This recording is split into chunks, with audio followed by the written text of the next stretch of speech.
Nous nous retrouvons pour notre rubrique C'est mon histoire et aujourd'hui on reçoit Karim Kabli. Bonjour Karim. Bonjour Nadine. Ça va bien? Très bien. Très contente de t'avoir aujourd'hui sur le plateau. Tu viens nous partager ton histoire, ton témoignage de vie, de transformation, de conversion. Et juste pour qu'on mette le contexte, Karim, toi tu as grandi dans une famille musulmane. Exactement. Alors moi je viens d'une famille d'origine algérienne. Donc mes parents sont arrivés d'Algérie dans les années 80. Ils sont mariés un petit peu là-bas d'un mariage arrangé, comme ça se faisait souvent avec les familles à l'époque. Et puis en arrivant en France, il y a eu tout de suite une atmosphère qui a changé, beaucoup de violence, beaucoup de bagarres, de conflits dans la famille.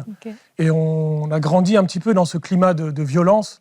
Et j'ai vu très rapidement, malgré la religion, malgré la pratique, j'ai vu vraiment ce climat de violence avoir un impact destructeur dans la vie de ma mère, qui a sombré très rapidement dans la dépression. Et puis finalement, elle a fait 3 tentatives de suicide.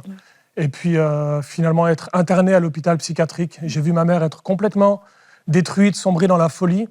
Et moi, un peu en tant qu'enfant, je croyais en Dieu, je pratiquais la religion, je priais, selon ce que je connaissais de la religion musulmane. Mais je sentais comme le ciel restait fermé. Il n'y a pas grand-chose qui changeait, on priait, mais on ne voyait rien changer. Et puis je suis arrivé un peu à une conclusion, finalement, que Dieu ne répond pas à nos prières, que Dieu ne nous entend pas. Et puis, vers l'âge de 15 ans, j'ai finalement, avec des mauvaises fréquentations, plutôt sombré dans la drogue et dans l'alcool. Et puis, je suis très rapidement devenu dépendant. L'âge de 16 ans, 17 ans, dépendant à la drogue, dépendant à l'alcool. Et ma vie était complètement enchaînée jusqu'à peu près l'âge de 18 ans, où un de mes meilleurs amis est parti en Angleterre pour trouver du travail et puis reconstruire un peu sa vie. Ça m'a donné envie de suivre son chemin, de partir en Angleterre, reconstruire ma vie, repartir à zéro. Et finalement, tu y allais avec l'impression que par toi-même, tu allais arriver à t'en sortir. Tu voulais t'en sortir. Exactement, c'était mon but. Je me suis dit, j'ai besoin que ma vie elle change. Je suis arrivé à un point de ma vie où tout était devenu compliqué, la dépendance et plein de choses. Et j'avais qu'une envie, c'était de reconstruire ma vie, de repartir à zéro. Et je prends mes affaires, je vais en Angleterre et je pense repartir à zéro, mais finalement, tous les problèmes sont restés à l'intérieur, c'était toujours là. Et très rapidement, en Angleterre, j'ai replongé dans la drogue, replongé dans l'alcool, et puis repris tous les travers que je pensais laisser derrière moi. Et puis, je me suis retrouvé à la rue, en Angleterre, à Londres, à dormir dans la rue, à être dans une forme d'errance destructrice. Et puis, ma vie a été comme ça pendant quelques mois, jusqu'au moment où je retourne en France. Et en retournant en France, j'étais complètement détruit intérieurement. Et j'attendais plus rien de la vie, j'avais plus aucun espoir. Et puis finalement, j'ai sombré complètement dans la délinquance, dans la violence, sans limite, sans frein. Où à cette époque-là, mon meilleur ami s'est retrouvé en prison. Il a pris 9 ans de prison, condamné par la justice. Et à ce moment-là, moi, j'ai été arrêté par un rêve. Et dans ce rêve, je me suis vu partir en enfer. Moi, je ne croyais plus ni au paradis, ni à l'enfer, ni en Dieu, ni à quoi que ce soit à ce moment-là. Mais ce rêve m'a complètement bouleversé, où j'ai vu des scènes de ma vie défiler les unes après les autres. Et je pensais que l'enfer était quelque chose d'imaginaire, mais dans ce rêve, j'ai compris que l'enfer était réel. Et j'ai été vraiment saisi par un sentiment de terreur et d'angoisse, en comprenant que finalement, quand tu es vivant, il y a toujours un espoir de changer. Mais quand tu passes de l'autre côté, c'est terminé, tu ne peux plus revenir en arrière. Et je me suis réveillé en plein milieu de la nuit de ce rêve, complètement tourmenté, angoissé par ce que j'ai vu dans ce rêve. Et j'ai compris qu'il fallait que ma vie, elle change, que je ne pouvais plus continuer comme ça. Et j'ai compris que finalement, si je vais en enfer, le seul qui peut me sortir de là, c'est Dieu. Alors, le seul contact que j'avais avec la religion, c'était finalement la religion de mes parents, c'était la tradition familiale. Alors, j'ai commencé à reprendre un petit peu mes recherches dans la religion musulmane. Mais les semaines ont passé, les mois ont passé, et je sentais comme un vide spirituel demeurer en moi. Et j'ai compris que finalement, je n'avais pas besoin d'une religion, mais j'avais besoin d'une transformation.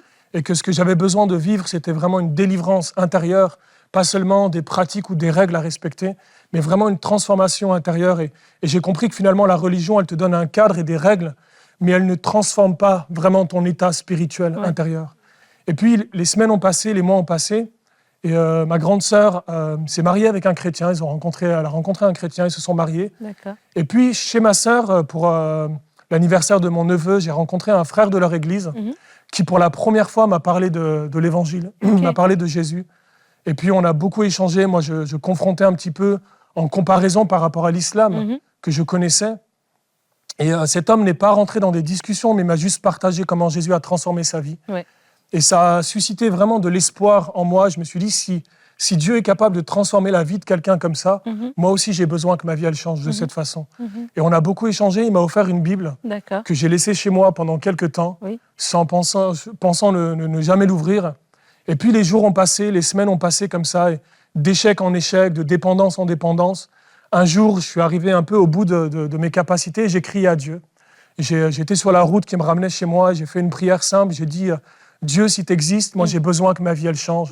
Je ne sais pas si c'est l'islam ou si c'est le christianisme. J'ai simplement décidé de laisser tout derrière moi, tous les bagages culturels qu'on m'avait transmis depuis mon enfance. Et j'ai dit, Dieu, si tu existes, je veux te connaître en vérité. Ouais. Et quand j'ai fait cette prière, mon regard s'est arrêté sur un panneau publicitaire. C'était marqué, si on ne cherche pas, on ne trouve pas. Et quand j'ai vu ce panneau publicitaire, j'ai eu une profonde conviction que c'était la réponse de Dieu à ma prière. Et je suis rentré chez moi. Et pour la première fois de ma vie, 21 ans, dans ma chambre, tout seul, j'avais jamais mis les pieds dans une église, jamais rencontré ni de prêtre ni de pasteur. J'ouvre les évangiles et je pensais trouver la religion chrétienne, mais j'ai trouvé l'histoire de Jésus-Christ. Et je pensais trouver une histoire de religion et des règles à respecter, mais j'ai découvert l'histoire la plus merveilleuse que j'avais jamais lue de toute ma vie. C'est ce passage où Jésus dit « Je suis venu guérir les cœurs brisés. Je suis venu libérer les captifs, renvoyer libres ceux qui sont opprimés. » Et à cet instant, dans ma chambre, j'ai compris que Jésus, il était venu exactement pour des gens comme moi, pour guérir les blessures intérieures, pour libérer de toutes les chaînes qui me tenaient dans la dépendance. Et pendant que j'étais en train de lire les évangiles, complètement captivé par la personne du Christ, pendant des heures et des heures, je sentais comme sa présence envahir ma chambre progressivement. Et plus la présence de Dieu était là dans ma chambre, plus je me suis senti sale, comme si le sentiment de mon péché, l'état de mon cœur, était mis devant mes yeux. Et j'ai compris que devant les gens, on peut faire semblant, on peut mettre un masque, on peut donner une image de quelqu'un qu'on n'est pas, mais devant Dieu, c'est comme si notre cœur, il est vraiment dévoilé à la lumière. Et ce moment-là, je suis tombé dans la repentance, vraiment un brisement intérieur. J'ai commencé à pleurer sur l'état de ma vie, sur tous les échecs de ma vie, sur les dépendances, sur la destruction et toute la vie que j'ai menée.